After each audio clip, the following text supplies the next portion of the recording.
one for a 1-3-1 comp that wins in the side lanes to also have the Baron, that is usually a game ender. That was actually ridiculous. It was an ultless Nico and Caps able to finish off all the kills, get the Baron for their team, and basically just take away that huge outplay that Rather had on Perks. That was his big moment. Flash Wolves trying to take control of the game, and G2 put a stop to it ever so quickly. It's good that we had Raz and Dash take us through Silas. I don't remember the Baron steal point in their walkthrough, but it was pretty dead.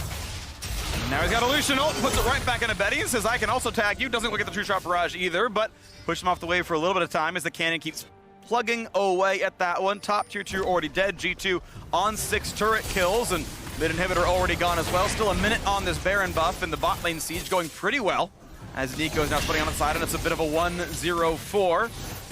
Waiting to knock down yet another turret, and that's going to be number 7. Flash Wolves, by the way, yet to grab an objective that isn't a Drake here. They haven't pushed any of these turrets. It's been full court press the entire time, and G2 have not let up. Yeah, honestly, that last play just blew the game open in favor of G2. Caps on Silas has been an absolute monster today. And now G2, with the Baron buff, will continue the siege. Mid inhibitor's already dead. Bottom inhibitor turret soon to follow.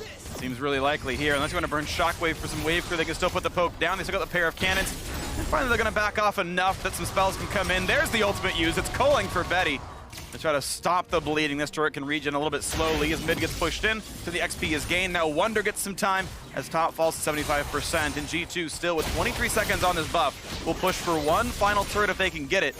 Flash will sticking around, one more auto attack, and Perks will give some respect over. Drops to half, this could be the engage, but he gets some damage in. Nice Flash finds a knockup, Galio to follow, and the Flash misses! That could be 2 quick kills, and they will indeed get them that stopwatch. Probably not gonna keep him alive. There's the final kill coming in. Meanwhile, but look at the base. Now what Dunk, look at a 2v1 for the solos as G2 gets back over the wall. Oh, just barely Hanabi stays alive, but no Nexus turrets will fall. Those kills give a bit of space for Flash Wolves as Caps and Wonder still feel safe inside the opposing base. Yep, they've been able to take the kills, but G2 have taken the base. 2 inhibitors down, 3 members. G2 actually still keeping up the pressure. Realm up for disengage, not going to be stopped. Back towards the Raptors, take a little bit more gold. And G2 Esports, look at this, 7,000 gold ahead, and the base of their opponents in absolute shambles. And the 2 kills definitely serve as band-aids for the wounds that we talked about that were inflicted by the Baron buff steal by G2, but you can see it doesn't really change the pressure. Yes, no further Nexus turrets will be taken now, but they can rinse, repeat, and if those ults don't hit as well as they did last time, G2 know they can continue to push down these base objectives. They're certainly well equipped to continue to push out both sides here. Super minions are flooding down the map towards the Flash Wolves base, and G2 soon to follow. Quick pickups of the Raptors as G2 are ready to keep going back out of the map. 80 seconds until Baron spawns. If they want, they can be defensive and wait and just make sure the vision comes down and take Baron number 2 as their way to win the game. This one maybe earned a bit more earnestly, a bit more of a normal way, but they can keep going for the aggression instead. And we look down to the bottom side as Tom Kench brings a friend as well, as Wonder is here to help this one out, and Hanabi doesn't really have much of a place to go. You've got 4 down there. Wonder grabs the kill, a spree for him. 4-2-2 as G2 look to close it out before the Baron even spawns. Yeah, I don't think Baron will be on the menu today. G2 are going straight for the victory. Bottom lane is the only inhibitor left standing, and that's where they'll start. 47 seconds on the major objective, but the Nexus is in their eyes. The inhibitor gonna be picked up, no problem there. 30 seconds on Rise, and a 4 versus 5 defense might be required as they walk away from the possible taunt flash. Make sure that one's still safe, and they can keep on moving forwards now. 1 turret a bit healthy, 1 at full HP, but they're also pushing in, waiting for their waves to come in.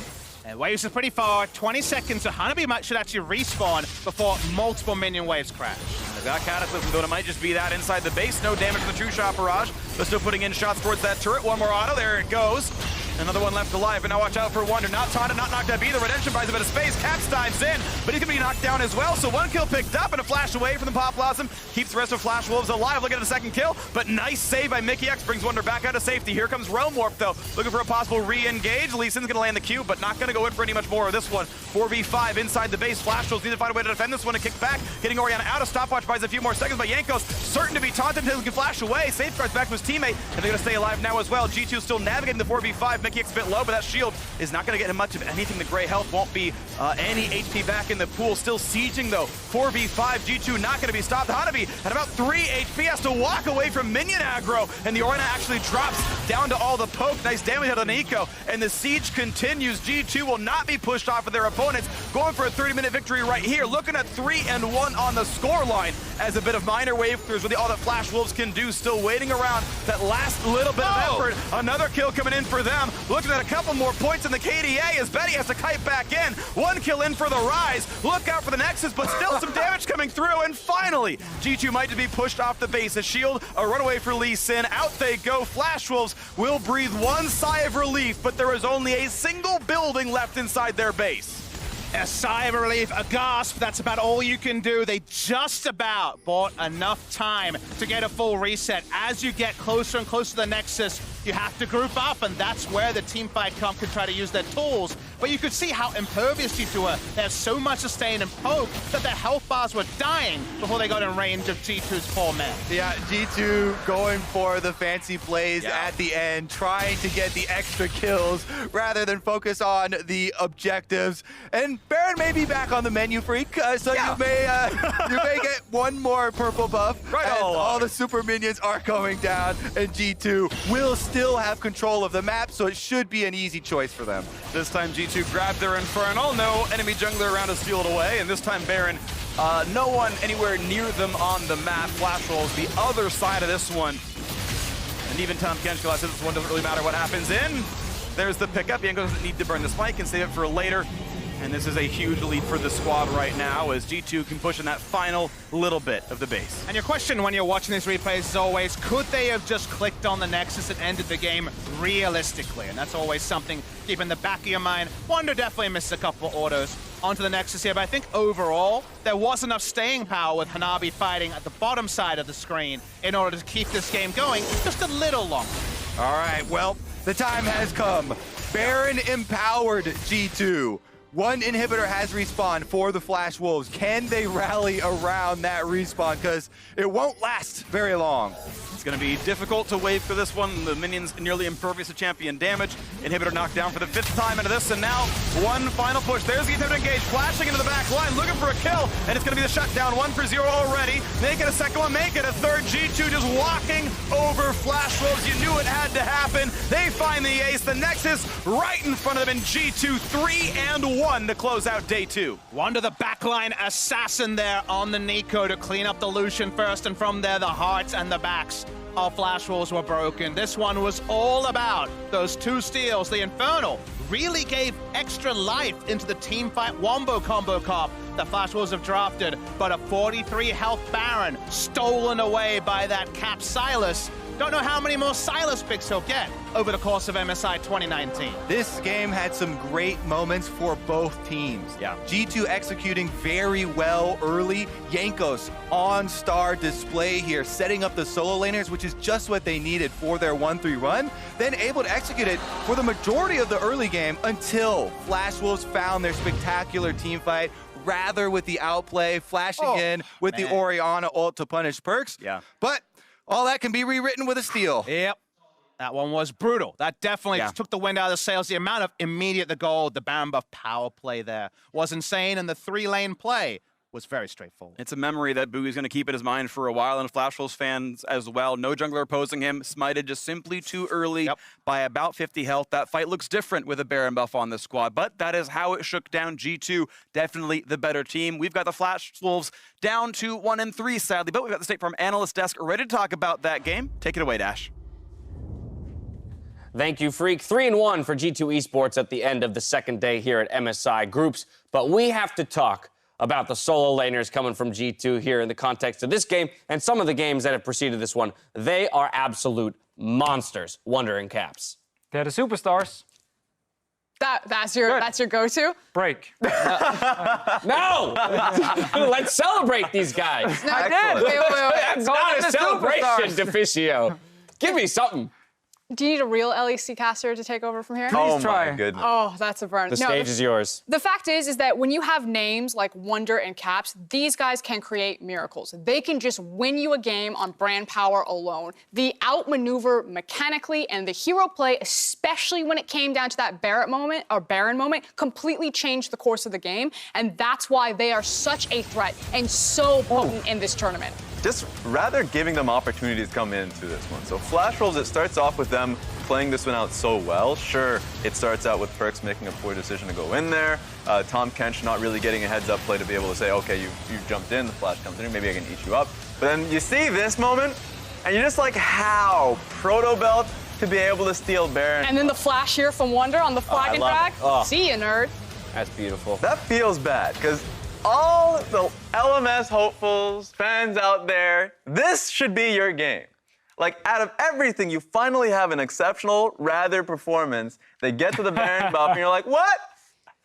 And it's reminiscent of a game we saw earlier today. It's true. Team Liquid getting a team fight win over IG, goes directly to Baron. Guess what's standing between them and the Baron? The solo laners for IG. Yes. Another superstar who's able to claw back and have one of those game-winning moments for his squad. And I feel like this is actually the gap that people will have to transverse. You have to have these X factors, these superstars on your team when you come into a Champions tournament where you have Faker, where you have Rookie, where you have the Shy, where you have Wonder, where you have Caps. If you don't have one of those names, that's why you're coming in third. That's why you're coming in fourth. And that's why you're not competing to the top echelon. Yeah, and that's a really difficult thing now as a team when you're looking towards the games tomorrow, because you can't just get a better mid laner or top laner. You're not allowed to just randomly, make a big roster change and get someone in there or get a player from one of the other teams. You can't. So you have to find other ways to start winning these games here.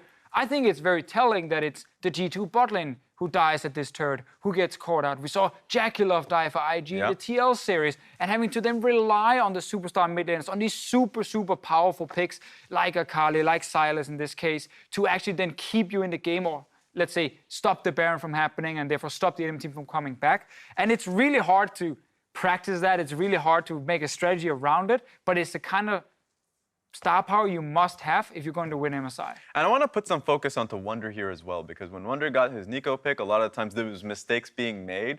Guess what they do? They back up, say we have our win condition, split push, find myself in a side lane. We don't get to see that a lot in this tournament, even from the best of teams. The Shy oftentimes will be like, I can split push, or I can join the fight. But it's Wonder who recognizes that he still has split push over the Rise in this situation, goes back, and so suddenly Flash was like, I thought we just won the last fight. Why are we still getting pushed in? I actually love that point, and I think when we keep saying that IG and G2 are the exact same team is disingenuous to the intimate details of where they separate. And one of them is how they play lane assignments, particularly the fact that G2 seem more likely than Invictus Gaming to play towards that side lane versus collapsing. And when we see these teams face, hopefully in a best of 5 at some point in this tournament, I think that's the make or break difference. Who got the collapse? Who played the side lane at the correct moment? Well, while the superstars here on the stage have been giving us hype plays to get excited about, MasterCard has been putting the best esports fans in the spotlight by surprising fans of the day with official Riot merch throughout MSI. A couple from Ho Chi Minh City was happy to watch their beloved SKT defeat PvB earlier, and along with 2 other Invictus Gaming fans, they received a limited edition Earth plushie. Well, we'll see who will be celebrating after our last game, SKT or IG. That one's coming up soon, but before we get to that match, we'll get some insight from Mickey X, who's standing, or rather joining, Shox backstage. Thank you very much, Dash. I'm joined here by Mickey X as G2 goes 3-1 in the group stage so far, taking down the Flash Wolves.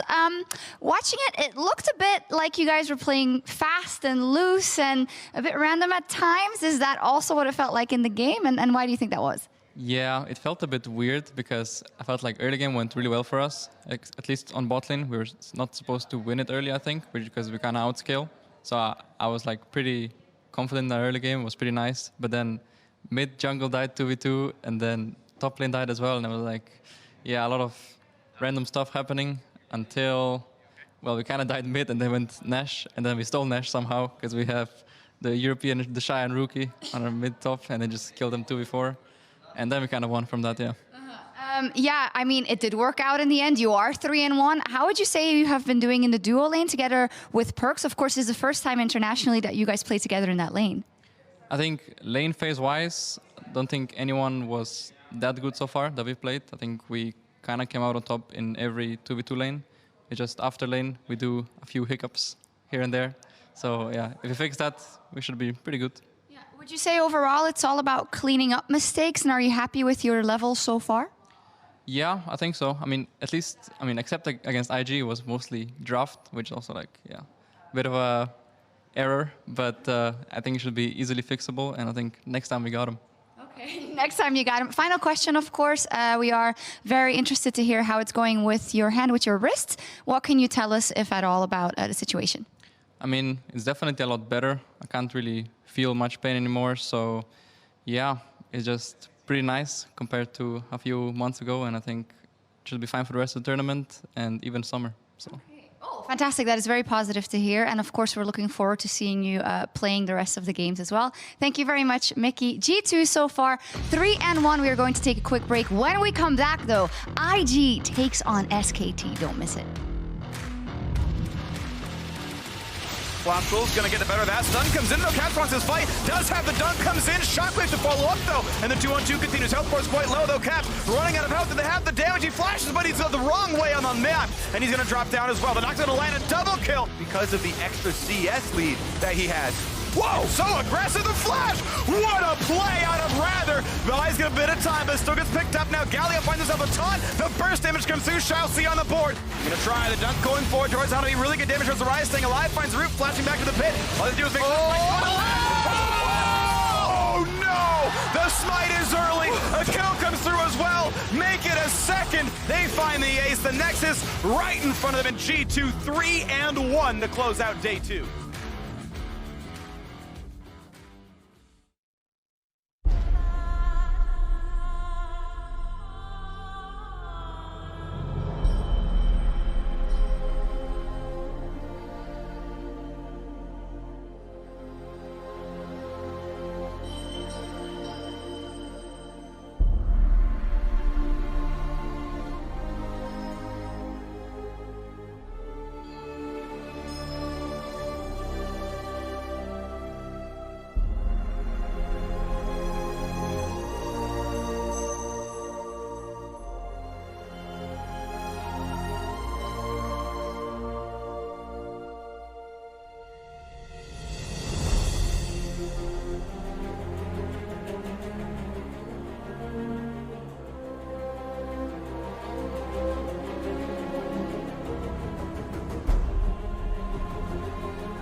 从以前开始，一直觉得 Faker 是所有的职业选手里面最大的一些门一样，就是我们一定要超他，但是没有一个人能超他的人。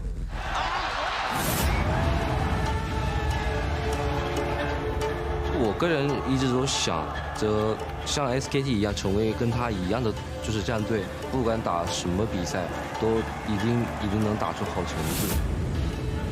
After watching Worlds, after watching Rookie make every top mid laner in the world just look bad, I was like, ooh, if he does that to Faker too, I don't think SKT can win. IG가 작년에 우승을 했기 때문에 역시 강력한 우승 후보인 것은 확실하지만 제가 평가하기에는 저희 팀이 조금 더 경쟁력 있을 수 있다고 생각합니다. 我毕竟打了这么多年，面对他的时候不能像弟弟一样，一定要打出自己的实力。Welcome back to day 2 of the MSI group stage, where legends are clashing in Game 6. Invictus Gaming versus SKT. Since his debut back in 2013, Faker was regarded as the best player in the world until last year, where Rookie and IG took control over the mid lane and the world title. Now today, those two superstars face off in a much anticipated matchup. And the reality is there are just certain benchmarks in League of Legends. You must win at MSI, you must win Worlds, and you must beat Faker. And Rookie gets the opportunity to grab the triple crown here if he can go through Faker to pick up his MSI title. They match up against each other so few, but it seems like stylistically, it's like the sword versus the shield. When it was KT versus SKT, it was Kakao and Rookie going up against Bengi and of course Faker. So the matchup is the type that you want to see versus like the best in the world and how everyone views as the second best. That's actually, to be fair, even when I say that, there are still some people thinking that Faker's the best out there. I mean, I think Faker, he has a chance in this game here to knock Rookie down. You know, that would be actually a big surprise, I think, to many right now, because Faker, he's no longer the huge superstar on SKT. It's actually a lot of the members around him that we're looking towards, but Faker has experience, and it's something he can use together with maybe his support or his jungler to come towards the mid lane where we know Rookie are going to be playing aggressive, while Faker so far this tournament, he's sat back. He's been more of a wave-clear machine. And as a contrast, while I still think Rookie's on top of his craft as a mid laner, I still think he's the best in the world. For him, it's almost similar to Faker, where this year, 2018 and 2019, when it was him taking a step back and realizing the Shy can put in work as well. Ning is as aggressive as he is. And the former Invictus Gaming was one where he had to hard carry, not the case anymore. But I'm so curious what the look is going to be from this guy on your screen right now. Rookie has been known to be a very emotional player. I know this means the world to Rookie. He has always wanted his chance. Fans have always wanted this timeline where you get to see Rookie and Faker really clash, these two titans. And I think that says it all right there. Rookie knows how important this is. So what look are you going to get? Are you going to get Rookie saying, this is fine, I can let someone like the Shy pick it up? Or are you going to get Rookie saying, no, this is my time to prove that I am the greatest mid laner? See, that's the Rookie I want to see in this game. Like, he is so good every single time we see him play. No matter who he's against in the mid lane, we can hype up that mid lane as much as we want. He plays Rookie, he's down 30 CS, his turret is going to die early. Like, it doesn't matter who it is so far. I want to see him do the exact same thing to Faker. Yeah, I want to see that. And I think a lot of it is going to be on the junglers to be able to amplify their work. Klid and Ning, they're going to be the ones that are really being judged on how these mid laners are going to be get out of the laning phase. Yeah, and I think, you know, we can contextualize this whole matchup by, again, reiterating that both of these teams are the #1 team in their region. And while it could be argued that Faker is not at peak Faker performance of, say, Season 3 and 4 and 5, when he was looked at as quite obviously the best player in the world, the teams themselves in their regions are the best. And so it will be about how they come together around these two superstar mid laners to ultimately challenge for victory. We've got a look at the trophy, what they're both playing for here today, and we're going to toss it out to the casters as the teams head into Champion Select.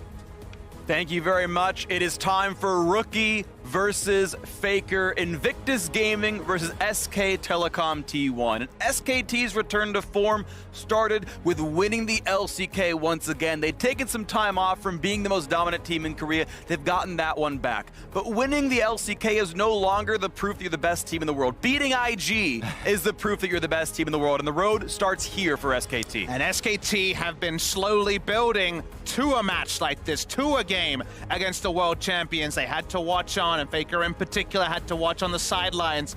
Every time Worlds goes to Korea, he's just going to be a stream viewer. But today, in MSI, he gets to battle Rookie, a battle that's happened so rarely since he joined IG. Just 2 games, and none of them in MSI or World. And let's jump into this champion select, because this last ban from IG, so respectful. After Klid's Rek'Sai game today, absolutely dominating, they're gonna last ban the Rek'Sai. And as much as everyone has always wanted to see Faker versus Rookie, Ning and Klid have fought in the LPL, 2 of my favorite LPL junglers, because of how explosive they are and key components in setting up these solo laners. First flex pick of Rise does get through.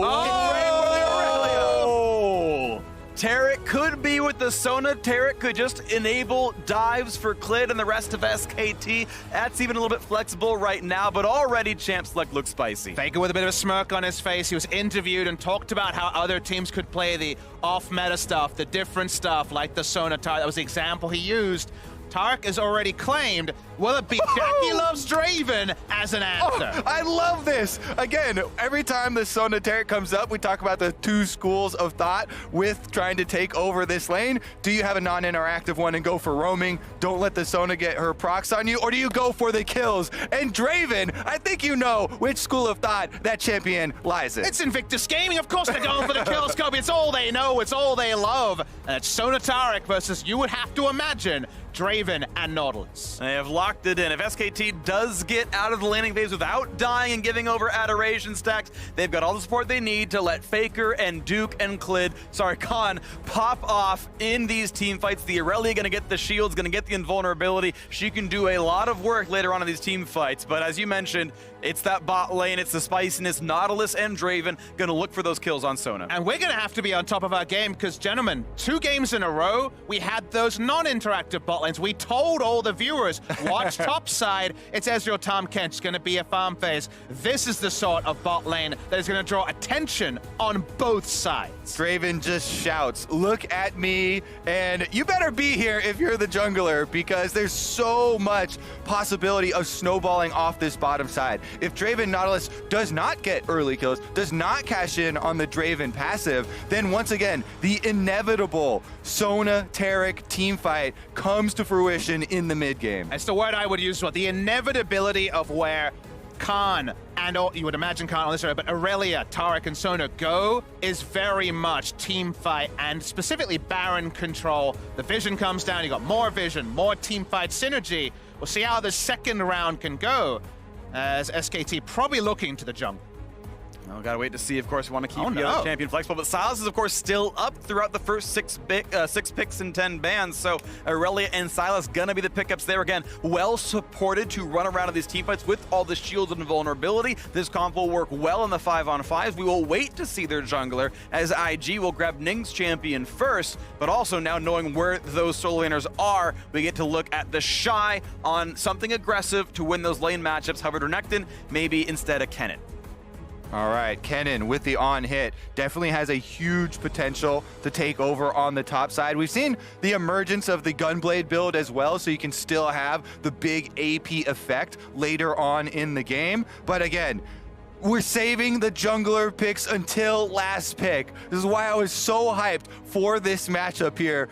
The choices that go into how you're going to play out this game, now that there is a Sona Tarek versus Draven bottom lane, Ning's going to bring back the Camille after she has been all but eliminated from the jungle by the nerfs to not being able to stun jungle camps. She's been nerfed for farming, but she's still damn good at killing. So bot side Camille control is implied. The Lee Sin, the comfort for Klid, is still up. This is absolutely insane, the draft that we're getting in this game. We're going to have Ning on his Camille. Will he use his skin? He's going to be such a big difference maker. Can he snowball the Draven, get those adoration stacks going? Or will Klid, once again, dominate. And level 1 here is so important. SKT's level 1 plan, make Camille's jungle path predictable. If it is unknown, yes, we do predict bot side, but level 2 Camille's gonna be finding a lane that she likes to look of. Now, these are the matchups you're going to see on screen. I don't expect any more movements here from these sides. Going to be such an exciting battle. Invictus Gaming, the best team in the world. SK Telecom Team 1, the best team of all time. I think that is undisputable right now. SKT, top 2 team coming into the tournament. They did fall to G2, but you can turn beds right now with a win right here. Rookie always said, I have to take down Faker to prove that I am the best. A tournament's not the same without Faker and SKT being here. Well, this MSI, Faker and SKT are in your way, IG, and so far they have not dropped a single game. SKT, the next team in front of them here, the one team that stops them from being 4-0 to continue that proof that IG are the best in the world. Tournament of Champions, and now we're gonna have the clash that everyone was waiting for. Group stages, a single best of 1, SKT versus IG.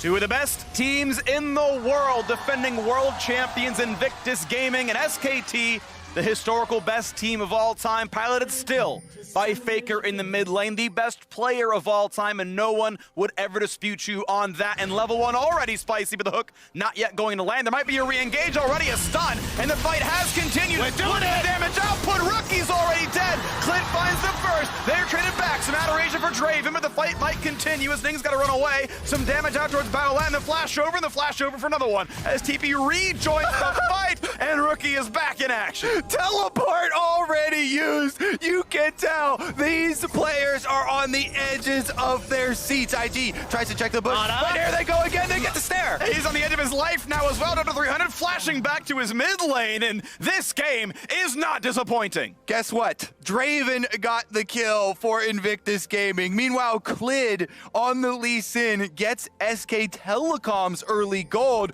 I honestly think that both teams are kind of happy with where that money went. And the reason why IG keep this up, we'll get to that though, we'll focus on the start. The blind hook misses, and then the double dazzle heralds the first blood. It goes the way of SKT, but Sona in the meanwhile is just so brittle at level 1. Yep, flash used as well, so Teddy will not have either summoner, nor will Nautilus on the bottom side. Then both Faker and Balance switching spots there. So the reason why IG keeps on the invade is they want to take over the bot side of the map. There's vertical jungling where Sona and Taric don't have their jungler bot side with summoners down. That means that Draven can do things like this. No items purchased for either Lee Sin or Draven, but Baolan playing aggressively in the bottom side does go in for that hook. They're really trying to take advantage of this matchup.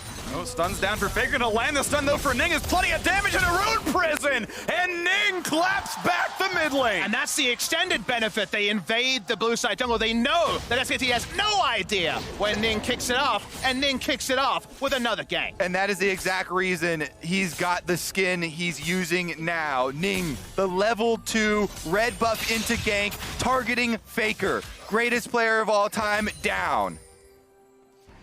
We got a moment to breathe, but not much more than that, as there's already a fight in the jungle. Clid dropped a bit low as well, takes plenty of damage to the hands of Ning. Can't go get the kill, but puts in a 200 HP and forces an early recall out of Lee Sin.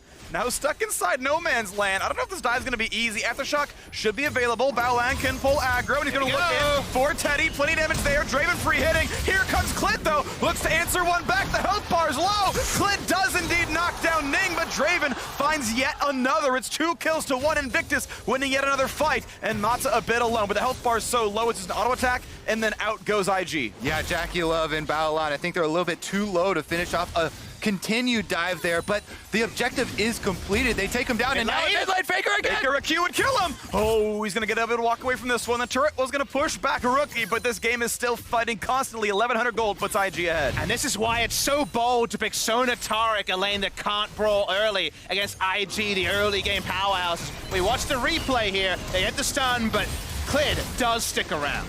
Yeah, he's going to try and come down, does get the extra kill there. Jackie Love flashes for What's the second kill there on Draven? Cashes in a tiny bit more. I don't think he's been catching that many axes in the meantime, but the bigger reward, double buffs down there in the bottom side against no flash Sona, no flash Taric. And I want to draw the viewer's attention to an important piece of information that may have gone missed. There's never been a Sona Taric game played professionally with a Korean team in it. There was no games in the promotion tournament, no games in the final, and the word was that even in scrims, Korean teams weren't playing Sona Taric. So the first look we see is SKT locking it in against IG. Definitely giving themselves a handicap in the early game, and IG already super bloodthirsty.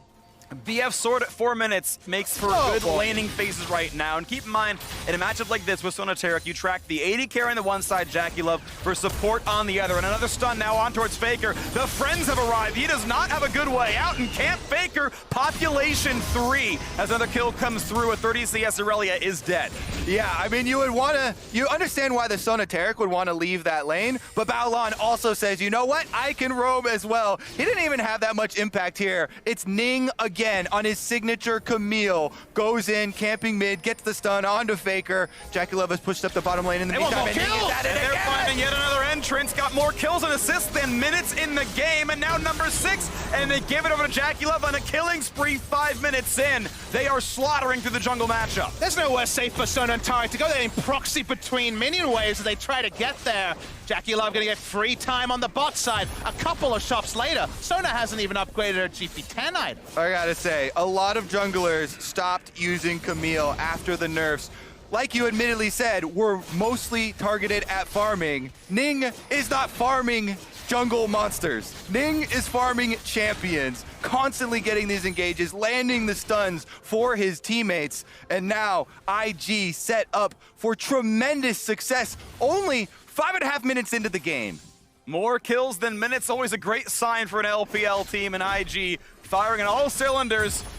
The Shy maybe not going to be a major factor in this one. Maybe the best player in the world. Free. He's not as important. Yeah, poor bot lane for SKT. It's level 5 and 4 versus 4 and 3. They've got an XP lead. They've got Ning coming by for round number 4 down here. You got to be careful if you're Mata and Teddy. Faker now laning bot lane just to make sure they can get 2 CS. As Mata has found number 11. He was on 10 2 minutes ago. And it's just that. Faker being there doesn't even allow them any safety. The tower's still going to go down. IG are not only going to get those mid plates, but also in the mid lane, Rookie has been able to push up those minions, and Clid was the only one left to defend. He can't stop the rise pressure either. This is absolute domination from the defending world champions. There's 4 control wards on the bot side. That's why you have to take the longest way around. It's a trios lane in the bot lane, not a duo lane, whether it's jungler or Faker rotating through, but it doesn't change anything. Bot lane win is inevitable, and the timer on Teddy and Mata having their items together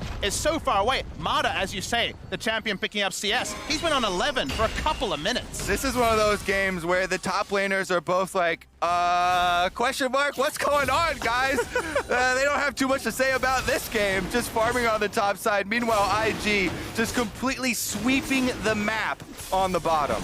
And coming into the tournament, people called Teddy and Mata maybe the best bot lane in the world. And right now, they are being handily dismantled by Jackie Love Baolan and, of course, these roams from Ning. Now, yes, the first blood came through very early on, or at least the Adoration first kill during level 1, but didn't shop with that. It was several kills in, then he got his BF. Party time! More partying towards Faker, gonna find himself a stun and a flash over the wall, nearly anchor tossed anyway, and Ning flashing for it regardless. They're gonna have the root, they're gonna have plenty of damage, but you've got Clid here, gonna find some damage, but not enough as another kill comes in at 7-2. 100% KP for Ning. Now a fight in the top lane, trading, slicing maelstroms, but the Shy getting the better of that trade. Yep, Baolan gonna take a visit as well, comes over in wards, but Khan will be able to slip out. And once again, Ning flashing for it this time around, forces the engage onto Faker, and they get the kill once again. There's over a 5,000 gold lead, and we're 8 minutes in the game. IG is threatening to just roll over the top of them before the turret plates go down. 1,900 gold on either bot lane there, less than everyone else in this game. SKT as Clid actually should be able to. Yeah, Ning seems to have come out, not going to find the ward up into the queue, so he's going to stay alive on this one. as an Ocean Drake makes the landing phase even easier for an IG that's already ahead. Now Baolan found out, does have a level deficit here, finds the aftershock, nice kick, puts him right in the face of Khan, but the damage could be a little bit high. Look at how low this poor Silas is. The anchor toss, if it's up in a second, I'm not gonna have it just yet. Dredgeline won't find a target, but now Rookie walking through a ward. He's spotted over here as the bot lane keeps pushing in. Faker could look for a bit of a battle against Jackie Lip despite his level deficit. Doesn't have nearly as many items. Bloodthirster completed makes that pretty easy. Yeah, that's actually insane. Level 7 Draven with Bloodthirster on top side though. I know what you're doing, boy. 4v3, not gonna find the stun. Teddy flashing over the wall, gets a bit of damage, but no. Even with better numbers, SKT can't find that fight at all. Yeah, it's gonna be completely in IG's favor. Bottom side, the Draven just abusing Faker here. Got a full Bloodthirster. You can just sustain through any all-in attempts from Faker. The lane assignments here are so flexible, but for SKT, they're just desperately trying to find any sense of equality around the map. It's gonna be hard to do. This turret now down about half HP. A single Trinket Ward keeps him pretty safe, but I think they saw Teddy coming down with that control ward, and oh, we've got a quick intermission here. Invictus Gaming just slaughtering. We're not even 10 minutes in, and it's 19K to 13.5. I still think it's just so cool that Ning is doing this back on the Camille, that Riot devs themselves made an effort to remove from the jungle and make purely a top lane champion, but he's gonna say this is still my champion, and he's gonna make it work in such a snowbally fashion. Remember that Camille doesn't have a lot of fallback patterns now in the jungle. If it doesn't look like this and snowball very effectively ahead, you don't land those stuns, then you can get punished so heavily for this. So it definitely does take a lot of confidence to be able to do something like It's that. almost like a roam pick rather than a purely jungle pick, because the clear of the jungle was irrelevant, very secondary consideration in this game. It was purely to punish what Sona and Taric represent. Very much a white flag in the early game. We're farming out in our awkward fashion with melee range Taric and Sona stacking up the spell thiefs in that fashion that she does, poking around. That never could happen this game. They were proxied off minion waves for so long. And yes, it really only works for some, but when you have a game plan with Camille, her gank threat at level 2 onwards is undeniable. Definitely very strong. Of course, talking about those changes to Camille from way back when, it was removing the stun onto jungle monsters, somewhat regionally gained some base attack speed to keep her clear a little bit better, to soften that slightly, but as you mentioned, very few players are playing the champion. And that basic attack speed that was given back was actually nerfed previously to that during the original nerfs as well, so it wasn't like an extra bunch of power added on. Regardless, you can see here it was a pause on, it looks like for Mata. It was definitely SKT's side, talking with the refs, getting translation and seeing exactly what's going on here with this. Hopefully doesn't take too much longer, but when we have a further update, that will be delivered to you. The plan for IG, even though the Shy maybe has a run for best player in the world overall right now, maybe even above Rookie, above Faker, above all these other players, this game is very clearly not about him anymore. They saw that Taric pickup at the end of that first phase of the draft. They said, okay, this game is about bottom lane right now. Pick up the Draven, pick up the Nautilus. Round 2, we'll pick up that Camille, and we're going to kill those champions. Yeah, I would say top lane is the only lane that this game is not about, because mid lane also dominating here. It was the level 2 gank towards mid with the Rise Rune Prison that started everything off. And lanes in general are so flexible right now because Sona Taric aren't going bot anytime soon. They need somewhere, a short lane, a safe lane. They need some ward coverage, and they couldn't find that in the bot lane from very, very early. It feels like we should pat ourselves on the back. We said watch bot side, and there's been just a huge amount of kills there. You can see the end result with the pause at 934. We're looking at around 5,500 gold lead. I just want to keep the pedal to the metal. They want to keep going. It's a big shop already. I believe Warrior Enchant's already done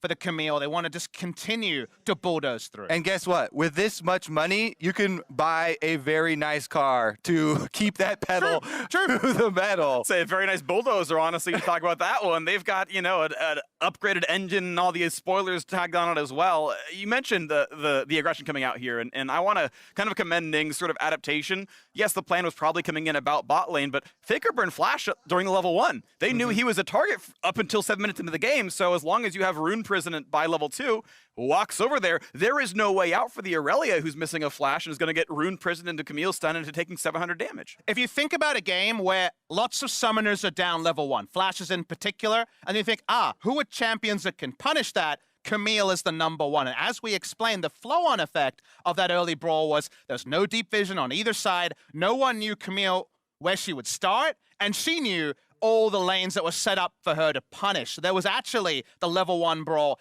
with the first blood. You might be baited into thinking, okay, SKT, a bit of gold onto some of their scalers, they'll get there easier. No, the immediate impact was punished, and by the 5-minute flash cooldowns later, a lot of this game was already won by IG. Yeah, it was actually the perfect level 1 with mid and bottoms flashes being used early. Easy target. He did such a good job, though, of also finding Clid in the jungle to harass him out first, so there wasn't any sort of turnaround. And that has brought us to this 9.5-minute mark, where now we're sitting in a situation where Invictus Gaming, undefeated currently, and the huge lead over SKT means that, as people predicted, this is 100% the team to beat at the tournament. The defending world champions absolutely dominating. I mean, we have the benefit of a pause screen that actually has the items at the moment on. So at 9 34, as we noted already in the trades, Draven has a Bloodthirster and boots.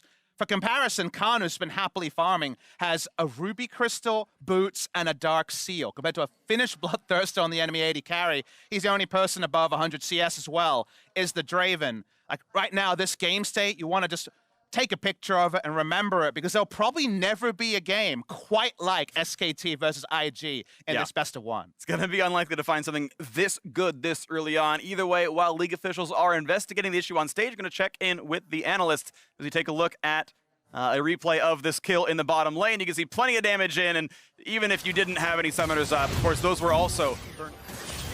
Thank you very much, Freak. I believe that's a replay we'll be looking at a little bit later. I'm Quickshot, joined here by Raz and Azael. We were getting ourselves ready for MSI cooldown before the technical pause came in, and while the officials are taking a look at the PC, we can chat about the first 10 minutes of gameplay.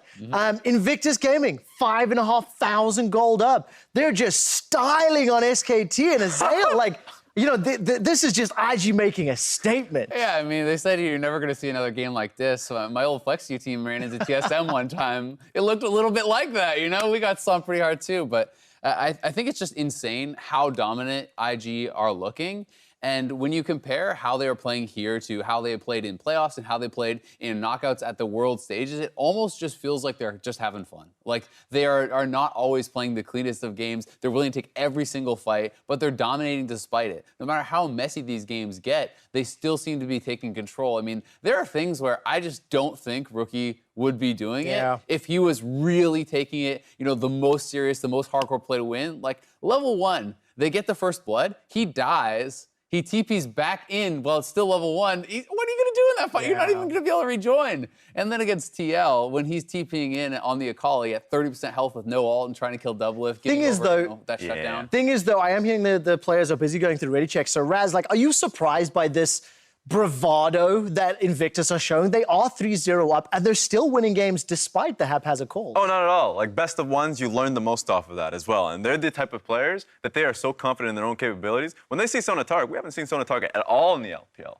Like, while the rest of the world were going for it, in the LPL, we have our options like the Leona and the bot side of the map. This time around, you're going up against IG, and you have a Draven one trick of the past. It's like, why not, right? So, especially off of that level 1 where Draven gets that first kill, they just look for the immediate dive in the bottom side of the map because the Camille was ready for that. I guess the thing that I want to point out is that, yes, I agree that the decisions they're making are unequivocally bad. However... So at times, only... At times, like, you know, like you said, teleporting in at level 1 after you've died, or TPing in to chase Doublelift when you have 30% HP with no ultimate. Those are bad calls. Yeah. But in the grand scheme of things, when you step back, when they are undefeated in the group and they're still winning the games, like, how much pressure do we put there, Azael? I mean, I just think they have so much confidence that they can play their way out of any situation, essentially, right? They have so many individually talented players that they are willing to take fights and have these scenarios. Azael, they are willing to take fights. We're going to head back to the casters as we're back in game.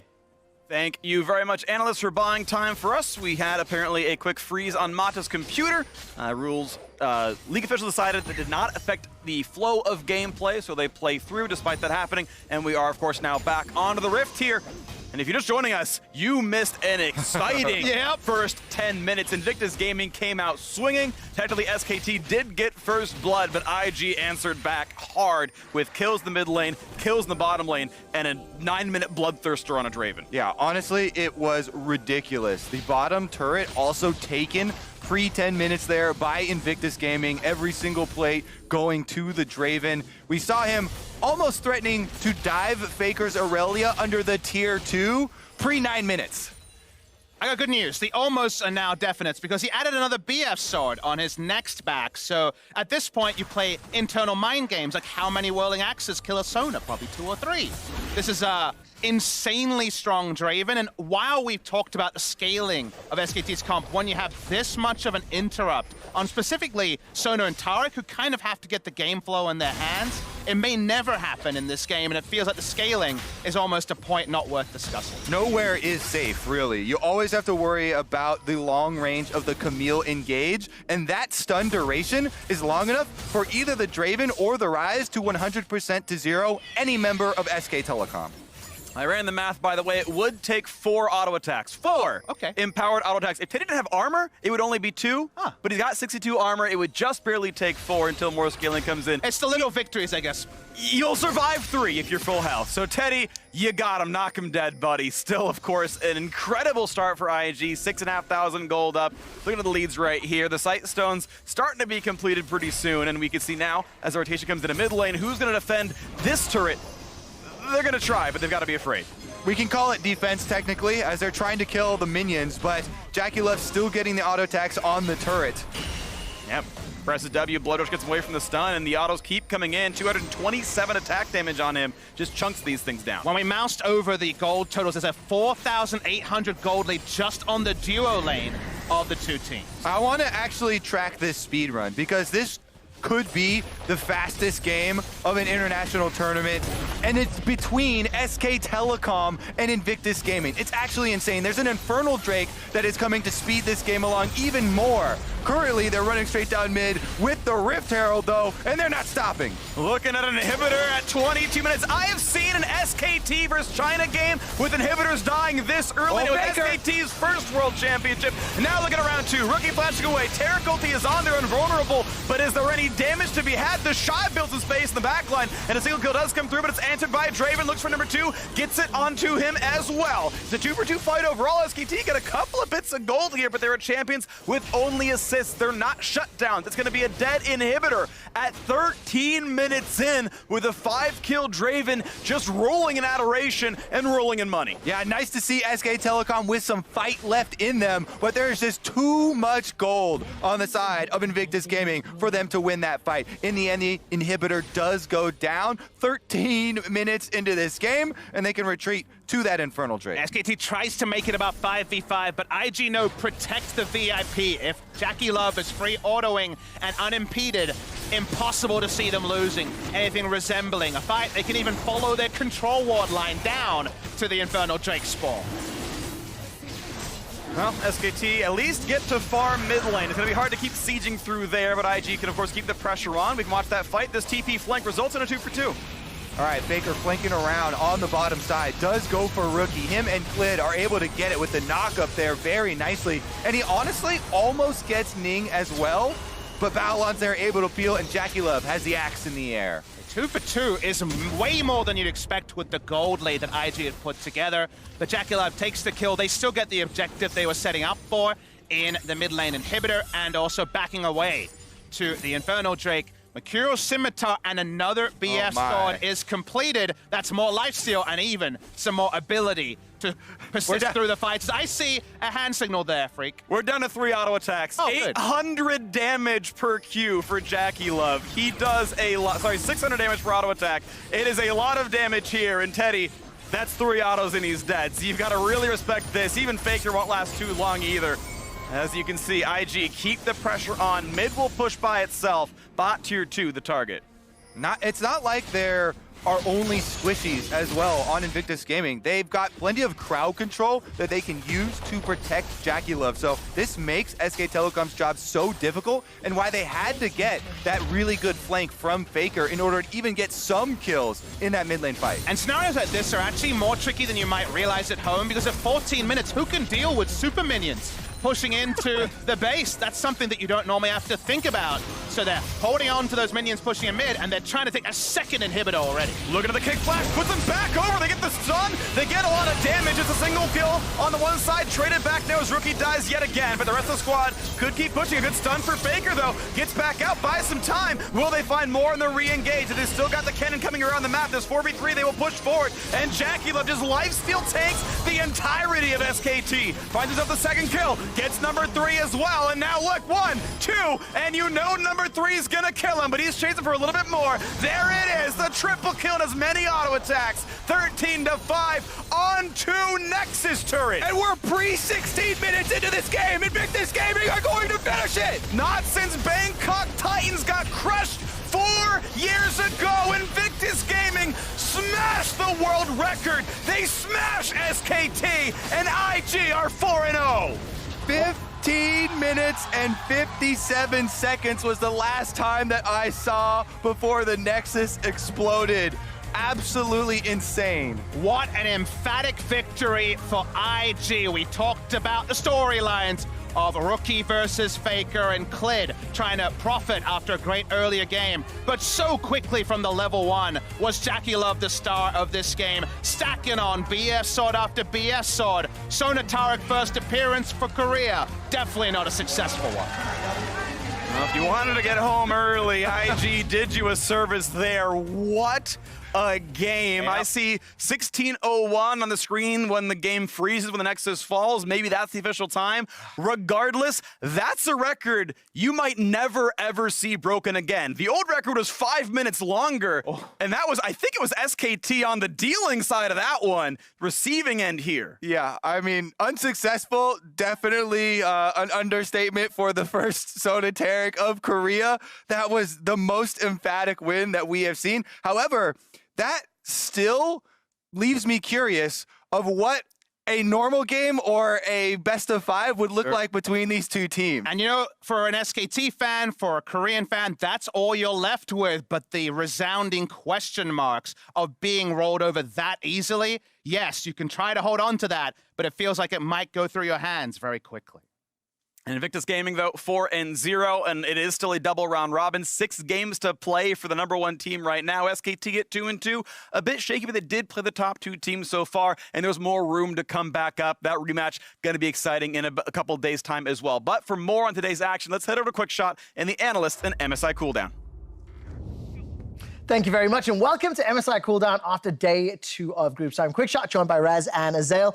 16 minutes and 1 second, the quickest international game in our history as far as we've been tracking the stat. I mean, it's phenomenal, it's shocking, it's surprising. What else is it, Azael? I mean, it would be insane if this was against Phong Vũ Buffalo. They just did that to SKT. Yeah. That was Faker. Right? Like, that is the most mind-blowing part about it to me. Not that this happened to a team, that this happened to the team. This is the 3-time world champions. This is the greatest player in League of Legends history, and they got absolutely trashed. We thought this was going to be like top 2 of the tournament, like between Invictus Gaming and SKT. And I was really hyped just seeing Sona Tarek locked in because, like, SKT trying that out against the best of Invictus Gaming. Invictus Gaming have never went up against a Sona Tarek composition. This hasn't happened in the LPL. No, it hasn't. And of course, it started with some craziness. This is, by the way, the quickest first blood in MSI history, actually beating the previous record, which was set during the play-ins earlier this event. It then goes to level 1 teleport. It then goes to Jackie Love getting what was an 8-minute bloodthirster. And 8 minutes later, the game is over. I mean, despite Faker trying, the game was lost around him. Yeah, I mean, they just did such a good job. You saw Ning everywhere. It's the bot lane dive, then it's back to Faker a number of times, taking him down. And when Jackie Love's that far ahead on his Raven, we have all played that game in solo queue where he gets the Bloodthirster that early, and you're like, great, I hit all my skills, I'm on top of him, and he's still at full health. Like, you just can't outdamage the healing. SKT legitimately, after that point, did as well as they could. Irelia rotated bottom side when there's a second dive looming over, another huge building wave coming in mid lane, and then guess what? Invictus Gaming said, okay, we recognize you, but we still are going to bull you right over. So I have 2 questions that come from this. Now, you said you liked seeing SKT locking in the Sona Tarek. Yes. I did not. I was sitting backstage, I saw him in, and I went, this isn't an LCK thing. This isn't something that I've seen a lot. This isn't something that I associate with the Korean players. So what is it that you did like? And obviously the game was lost, irrelevant of the champions, right? But like, why do you appreciate their attempt? It's the same reason why we kind of talk about Invictus Gaming going out and like trying new things, being as bullish and aggressive as possible, is because this is you trying to learn as much and gather as much information going into the best of 5. A lot of eyes for us were going on to how valuable Sonatark is, and it's going to work against, you know, the most aggressive team in the tournament. And while the answer is no, for me going into this tournament, I was like, well, for certain, SKT and Invictus Gaming, I'm almost guaranteeing them going into the best of 5. They need to learn these lessons before we find themselves going into IG. And so for now, we're saying, that's insane.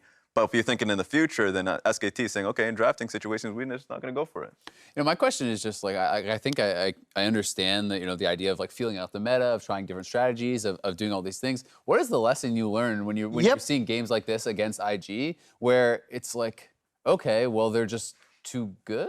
But then what do we learn? Because, Azel, you and I were sitting backstage and we're talking about our hopes for this matchup. You know, I personally wanted to see SKT look competitive against IG. I was hoping for IG, G2, SKT to be the top 3.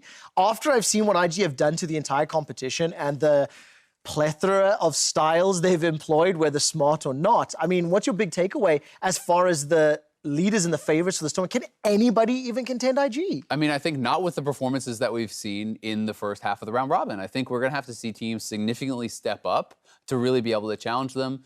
Certainly, you know, in the G2 game, there were drafting issues. You know, that was kind of taken on the chest by Grabs. He was saying that that was his fault. So we'll have to see, you know, if G2 can kind of match up better against them in the second round. Certainly, SKT fans are going to point to the Sonatark and say, well, things went wrong from the very get-go. But I think regardless of the draft, teams are going to have to play at a higher level to really be able to match, because we have seen, you know, how many times, 5-6 times of Rookie versus Caps now. Rookie has slaughtered him every time. Rookie has just looked a cut above every mid laner, and the Shy, I would say, has looked a cut above every single top laner. And when the game is so centered around solo lanes and taking over the enemy jungle, at this point in the game, it feels like you have to play better than what you showed if anyone's going to challenge them. That's why I would highlight that in my G2 matchup. I think if you can get past that mental block, prioritize the lane a little bit more. Certainly, you have Jankos who's going to be there by your side. I would expect that to be a much easier matchup if they prioritize that. So for me, I still have a lot of faith in G2 in that best of 5.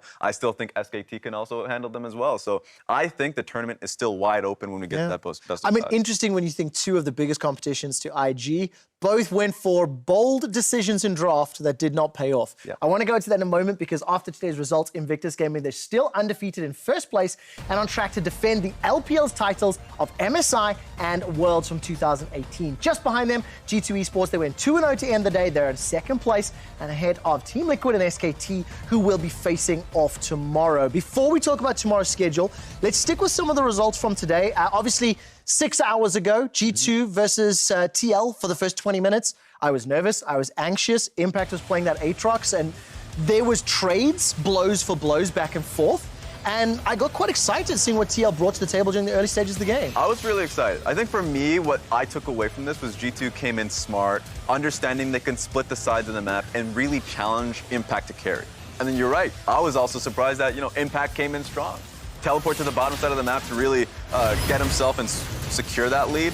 But then, you know, side lanes started opening up. I really enjoyed how G2 always matched the Sylas there with the Akali, and so you got to see that play earlier. But Raz, if you step back from the like minutiae of the game, what's your takeaway from Team Liquid, who was the underdog going into that matchup? And G2 maybe, because I thought they would have had a more convincing win, but you know, it was very competitive for a long time. Maybe Azel's jumping in. Go for it. I mean, I'd still say it was very convincing. I think on the side of G2, yes, there were some bright spots certainly for TL. I think the way that, you know, Doublelift and CoreJJ were able to play in some of the mid game fights were quite good. I think Impact both to the Shy and Wonder better today than people expected. Those certainly were positives. But let's be honest, I mean, Caps destroyed that game. He absolutely ran over that game. It was still, you know, a 30 or so minute victory. There were perhaps opportunities, I think, for TL to maybe get back in it. But I think what is so impressive about G2 and what has really stood out to me is not just the way that they are able to individually outplay matchups and get advantages, but It's how they move those advantages around the map. When you look at G2 against SKT, we saw it against Khan with Wonder, you know, the whole game plan, Caps and Yankos up the top lane. Jace is super fed. He's not just sitting in that lane, he's going by, he's taking that turret. Then he goes mid, he takes that turret. Same thing happened here with Caps. Yes, Impact is strong. Well, guess what? Salus is even stronger, and now he's in your lane. Now you're forced to ult. Now you're stuck under your turret. And they just move their advantages around the map so well, and that is what's most impressive about G2 for me. In that specific instance, when Impact has 2 kills, then I look towards Xmithie and say, you know, protect Impact and push him forward so he has an open lane to work with. Then he can rotate towards these plays. You need Impact working with you. And what we actually saw was a 3-man dive topside with, you know, Xmithie working towards the bottom side of the map. If you have your top lane as your highest priority, you should be flexible enough to then play around it. But it seemed like Team Liquid, they're not used to playing through Impact when he's strong, and you got to see that. Yeah, definitely the case. And I mean, I think when you look at some of the stats that Impact has put on the table, he was one of the big question marks coming into the tournament, and after 2 days of gameplay, my eyes are going to turn a little bit more towards Xmithie and some of the decision-making.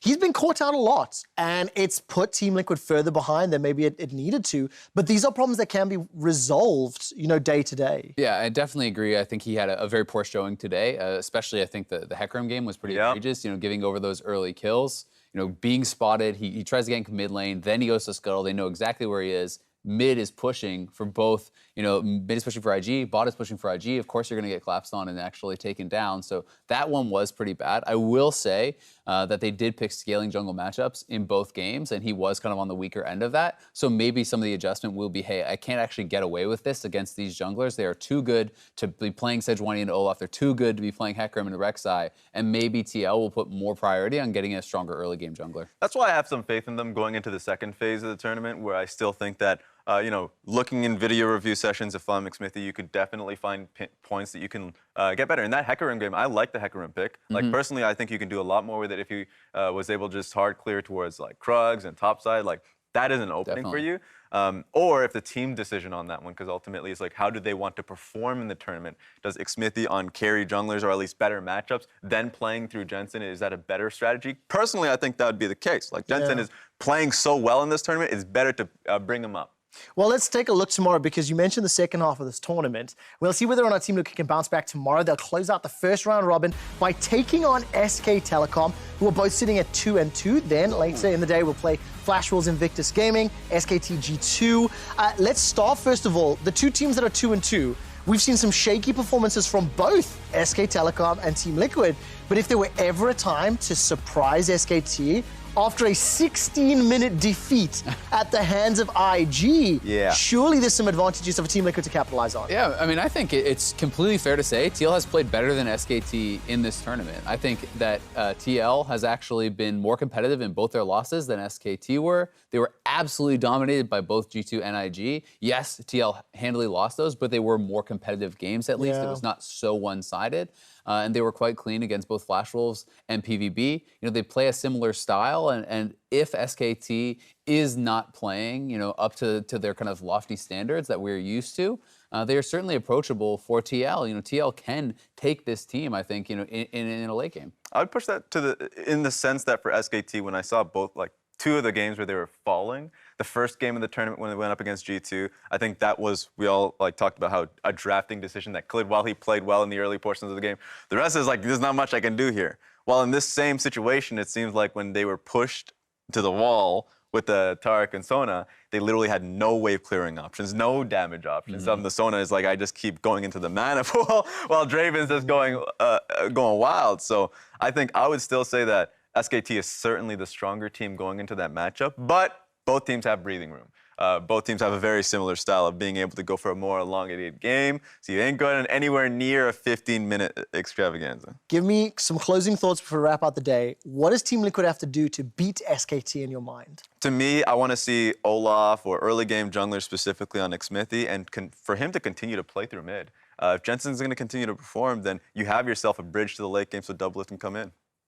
Yeah, I mean, I think it's kind of more of the same sort of style that we've seen from TL. They are a similar style team. I want to see them having a defensive pick generally for impact. I think as long as he's drawing pressure and surviving in lane, he does best when he is spending his resources down to the bottom side and helping there. I think as long as Jensen is in a favorable matchup against Faker and you have some sort of strong early game jungler, so it can't just be, you know, your lanes getting run over when you can't compete in 2v2, that is certainly a way in for TL. And to your point, I mean, I think SKT is the better team, but I do think in this tournament, SKT has played worse. And it is only 4 games thus far, and we have seen Korean teams have weak group stages and then come over and run over a tournament. SKT, if I recall correctly, feels different this time. Finished 4th in the past at an MSI, then went on to win it. And I do agree it feels different because we're coming off of Worlds in which everyone's like, yeah, well, best of 5s are coming. They're still going to slam us. Yeah. And then they didn't even get to semis, right?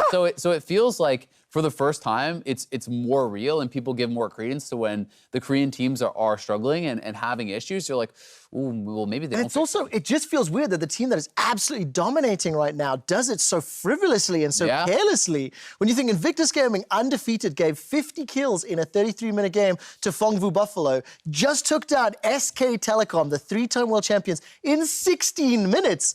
And that's less than 24 hours apart. Yeah, you're going to be going up against a different beast when you go into best of 5s. Like, when I watch Invictus Gaming, domestically, in their best of 3s in the regular season, you're like, I have no faith in this. You're like EDG is better. TOP, you're willing to throw it all away just simply because when they go up against these, different teams, they're willing to take every fight, willing to throw all, their brain away in a sense. But then they go into the best of 5s. But they still got the hands. They got the hands. The hands are still moving. But then you go into these best of 5s and they play so intelligently. Their vision control spikes up. Baolan and Ning move so well together, so they still have the mechanics, quite obviously, but it seems like they really are honed in and focused. Well, I can't wait to see who can contest Invictus, and I certainly hope somebody rises to the challenge. For myself, the casters, and the entire broadcast crew, thank you so much for watching. We'll see you tomorrow for more of MSI 2019.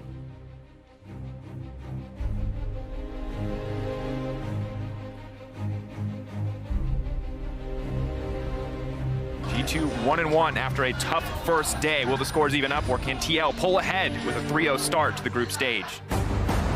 Caps going forward. Jankos is here as well. Does manage to land the stun in the Shroud. Invisible, but I don't think it's going to be long enough. The flash out clutch from Jensen. Jankos wants it. He's going for it. The axe will come through. That was pretty crazy of you, but good job. That's to find the kill here. One with a clean flash to try to make it to safety. The healing now coming in. Impact has to be careful. Wonder, does he have the time to wait this one out? The kill going through for Impact. Look at Caps going in. Hungry for blood, using everything to go and stealing the killing with it.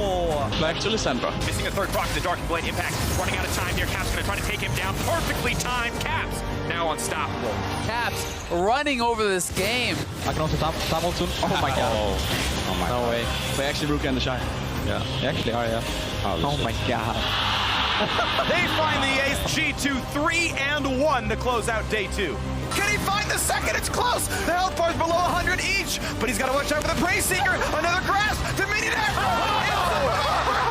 To grab both kills. Let's come around as well. Elise might come in for a little bit more. Looks like damage can't find that just yet, but here comes the Rek'Sai. Big damage for Klid on a rampage now. He's a monster. Another Infernal spawning. Oh! And now you got more problems. And Faker's on the board of his first kill. Looking for the second, flashing over the root. Now you see if they can find the tower dive as well. Ignite goes down immediately. They're finding the focus right in. Jacula going to take down Double If Ning, going to go under and come back up. Resetting the tower aggro beautifully. Rookie is in the midst of the fight. They have to be careful. Double If trying to make it a safety. Do the QSS, but Rookie got the kill. That's going to be it. It's going to be a clean sweep for IG as they cut through the remaining members of Liquid. There might be a re-engage already, a stun, and the fight has continued. We're doing it! Damage output, Rookie's already dead! They're really trying to take advantage of this matchup. Oh, stun's down for Faker to land the stun, though, for Ning is plenty of damage in a Rune Prison! Regardless, they're gonna have the root, they're gonna have plenty of damage, but you've got Klid here, gonna find some damage. Will they find more in the re-engage? They've still got the cannon coming around the map, and Jacula just lifesteal tanks the entirety of SKT. Finds himself the second kill. Invictus Gaming smash the world record! They smash SKT!